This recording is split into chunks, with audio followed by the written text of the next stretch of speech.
Hello ചേച്ചി, ഈ scooter ജോലിക്ക് പോകുന്നതിന് മുന്നേ രാവിലെ ചാർജ് ചെയ്ത് നോക്കിക്കേ. ചേച്ചിയുടെ കറണ്ട് ബില്ല് ഏകദേശം 35% വരെ ലാഭം കിട്ടും.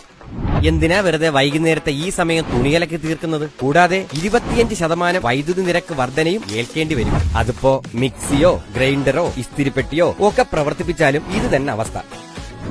പ്രതിമാസം 250 യൂണിറ്റിൽ അധികം ഉപയോഗമുള്ളവർക്ക് വൈകുന്നേരം 6 മണിക്ക് ശേഷമുള്ള മണിക്കൂറുകളിൽ 25% അധിക നിരക്ക് ബാധകമാണ്. എന്നാൽ രാവിലെ 6-നും വൈകുന്നേരം 6-നും ഇടയിൽ 10% കുറവ് നിരക്കിൽ വൈദ്യുതി ഉപയോഗിക്കാൻ കഴിയും. അല്പം ശ്രദ്ധിച്ചാൽ പോക്കറ്റിലെ പണം മിച്ചം പിടിക്കാം എന്ന് സാരം. KSEB, കേരളത്തിന്റെ ഊർജ്ജം.